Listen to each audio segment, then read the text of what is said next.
함께 우리 들을 말씀의 제목은요, 말씀으로 다시 일어서요 라는 제목이에요. 자, 여러분은 어떤 일을 하다가 중간에 포기했던 경험 있으세요? 없어요? 포기했던 경험 없어요? 숙제하다가 그만할래 이런 적 없어요? 지금 웃었어요. 표정이 싹 바뀌었어. 자, 아니에요, 없어요. 에이, 자, 다이어트 결심했는데 며칠 못 가서 포기한 적이 있다거나 공부 계획을 세웠지만 제대로 지키지 못했던 적. 그거가 했어. 일단 공부는 접는다. 아무리 마음을 다스려도 안 돼. 그지? 또는 예배 시간에 방금처럼 딴짓 하지 말아야지 다짐해 놓고서는 금세 또 딴짓 한 적 있으세요? 다들 이런 적이 한 번쯤은 있을 거예요. 오늘 본문 속 이스라엘 백성도 그랬어요. 지금 보니까 어때 얘들아? 성전은 허물어져 있지. 짓다가 만 것 같지. 기둥이 막 쓰러져 있지. 근데 여기 있는 집들은 뭐가 반듯하지. 네. 그러니까 이 그림에서 느껴지는 게 뭐야? 사람들이 자기네 집은 멋들어지게 지어놓고 성전은 짓다가 말았다. 짓다가 때려쳤다. 짓다가 포기했다라는 게 느껴지죠? 오늘 본문 속 이스라엘 백성도 그랬어요. 즉 바벨론 포로 생활을 마치고 고향 땅 예루살렘으로 돌아와 하나님께로부터 성전을 다시 건축하라고 하는 큰 사명을 받았지만 주변 사람들의 방해와 조롱 때문에 공사가 멈춘 채 시간이 이렇게 마냥 흘러가고 있었던 건데요. 상황이 이러다 보니 이 당시 이스라엘 백성은요 굉장히 낙심하고 있었어요. 아무것도 안 하고 싶다. 반복된 좌절감, 학습된 무력감, 그렇죠? 자신감을 잃어버린 채 그저 무기력하기만 했던 거죠. 그런데 바로 그때 하나님께서는 이처럼 해야 할 일을 포기하고 무기력증에 빠진 백성들을 절대 포기하지 않으셨는데요. 그 무엇보다 다시 시작하거라 라는 말씀으로 그들을 일으켜 세우셨어요. 즉 오늘 본문은요, 우리가 넘어져도 하나님 말씀은 다시 일어날 힘을 준다라는 사실을 우리에게 알려주고 있는 거죠. 정말 그럼 우리 본문 속으로 한번 들어가 볼게요. 자, 우리 화면을 볼까요? 오늘 본문 속 이스라엘 백성은요, 성전을 짓다가 멈춘 지 오래였었어요. 지금 보니까 여기 막 자재들이 널브러져 있고 사람들은 그냥 이렇게 무기력하게 있죠? 멈춘 지 오래였었어요. 주변 사람들의 방해와 위협으로 이제 더는 못하겠어. 우리 힘으로 여호와 하나님의 성전을 건축하는 것은 너무 어려운 일이야. 그때 하나님이 학개 선지자와 스가랴 선지자를 보내셔서 이들을 통해 이렇게 말씀하셨는데요. 다시 시작하거라. 나는 너희와 함께한단다. 학개와 스가랴를 통해 하나님의 말씀을 들은 스룹바벨 그리고 예수아는요, 두려움보다 하나님의 약속의 말씀을 따르기를 열심했어요. 그래서 백성들이 이렇게 독려해서 다시 성전 짓기를 시작했죠. 이처럼 여러분, 말씀은요 무너진 마음을 다시 세우는 힘이에요.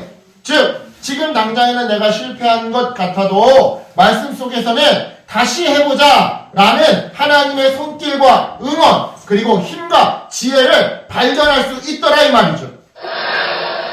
다시 본문 이야기로 돌아가서 이렇게 해서 성전 재건 공사가 다시 시작되자 페르시아의 총독 다뜨레 그리고 페르시아의 관리들이 찾아와서 백성들에게 이렇게 따져 묻기 시작했어요. 어이, 당신들 도대체 누구 허락을 받고 여호와의 성전을 짓는 거요? 지금 여기서 일하는 사람들 이름을 모두 다 알려주시오. 일단 페르시아 정부의 이 공사가 합법인지 불법인지를 알아보고 만약 불법이라고 한다면 지금 여기서 일했던 사람들을 내가 다 따로 불러 엄벌에 처할 것이야. 그래요 여러분, 이들의 질문은요, 당신들 이름 뭡니까? 누가 이 공사 다시 시작하라고 했습니까? 라고 하는 이 질문은 단순한 확인 차원의 질문이 아니었어요. 너희가 이 일을 계속하면 가만두지 않겠어 라고 하는 일종의 압박과 견제였죠. 이런 의미에서 우리도 마찬가지예요. 공부를 다시 시작하려고 할 때, 믿음을 지키려고 할 때, 새로운 결심을 하려고 할 때 너 그거 못할걸? 너 어차피 지난번에도 실패했잖아. 너 지난번에도 똑바로 앉아서 예배한다고 해놓고 대충 앉아서 그렇게 또 예배했잖아. 너 지난번에 숙제 미루지 않고 한다고 해놓고서 또 숙제 미뤄서 대충 하고 갔잖아. 너 저번에 엄마 말씀 잘 듣겠다고 약속해놓고 저번에도 또 어겼었잖아. 야, 어차피 안 돼. 결심 따위 하지 마. 지난번에 실패했어. 괜히 해봤자 뭐가 달라지겠어. 야, 어차피 공부 망친 거 지금 공부한다고 뭐 시험 성적 100점 맞겠냐? 하지 마. 야, 어차피 너 배 나왔어. 너 운동한다고 뭐 배가 얼마나 들어가겠냐? 야, 너가 운동한다고 여자애들한테 인기가 있겠냐? 이러면서 우리를 유혹하고 우리를 무너뜨리고 우리를 실망시키는 소리들이 들려오곤 해요. 특히 하나님의 일을 할 때 찾아오는 방해는요, 이상한 일이 아니에요. 당연한 일이에요. 야, 너 거기서 예배 드린다고 뭐 네 삶이 달라질 줄 알아? 야, 예배한다고 뭐 왕따 하는 친구들이 갑자기 너 왕따 안 하는 줄 알아? 야, 너 공부한다고 못하던 공부가 뭐 잘하게 되는 줄 알아? 야, 너 무슨 하나님 말씀 열심히 듣는다고 네 인생이 드라마틱하게 좋아질 줄 알아? 웃기지도 마! 야, 차라리 그 시간에 잠이나 자. 차라리 그 시간에 놀러 가기나 해. 라고 우리를 조롱하고 억압하고 너 자꾸 예수 믿으면 따돌린다. 버림하고. 그죠? 고소고발한다 이 말이죠.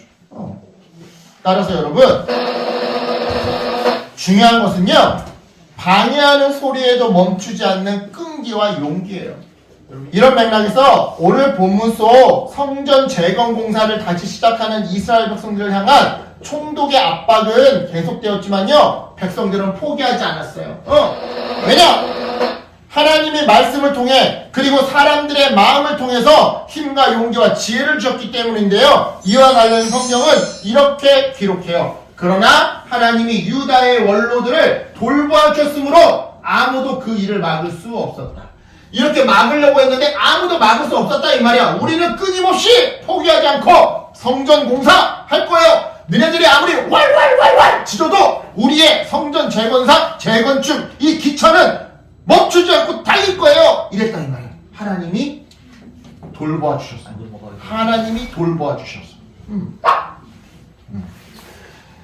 자, 여러분, 이처럼 우리가 말씀에 순종할 때 하나님은요, 우리가 알지 못하는 방식으로 보호해 주세요.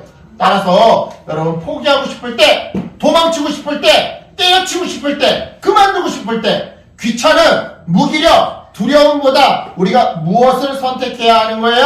바로 하나님의 말씀, 하나님의 명령을 선택하고 따라야 하는 거예요. 왜요? 다시 말하지만 우리가 말씀에 순종할 때 하나님이 알 수 없는 방식으로 우리를 보호해 주시거든요. 그렇다면 이제 오늘 말씀 정리해 볼게요. 이제 오늘 말씀을 한번 맞춰 볼게요. 자, 에스라 5장을 통해 하나님은요, 우리에게 이렇게 말씀하셔요. 넘어져도 괜찮단다. 하나님의 말씀을 붙들면 다시 시작할 수 있단다. 여러분, 공부든 관계든 신앙생활이든 포기하고 싶은 순간이 올 수 있어요. 살다 보면. 아이, 공부 안 할래? 아이, 쟤랑 친구 안 할래? 다 때려칠래? 이런 순간이 올 수 있어요. 하지만 하나님은요, 오늘도 말씀으로 여러분들을, 우리들을 응원하셔요. 일어나라, 내가 너와 함께 있단다. 그러니까 여러분, 혹시 멈춰버린 기도 생활이 있다면 이번 주에 다시 시작했으면 좋겠어요. 미뤄둔 공부가 있다고 한다면 이번 주부터 다시 시작했으면 좋겠어요. 화해할 친구가 있다면, 근데 화해 안 하고 미뤄둔 그런 친구가 있다고 한다면 이번 주에 화해했으면 좋겠어요. 또는 큐티를 미루고 있다면 이번 주부터 큐티를 다시 시작했으면 좋겠어요. 다시 시작하기 전에 이렇게 기도하면서 했으면 좋겠어요. 하나님 말씀을 의지해 용기를 내겠습니다. 저에게 용기와 끈기와 힘과 지혜를 주세요.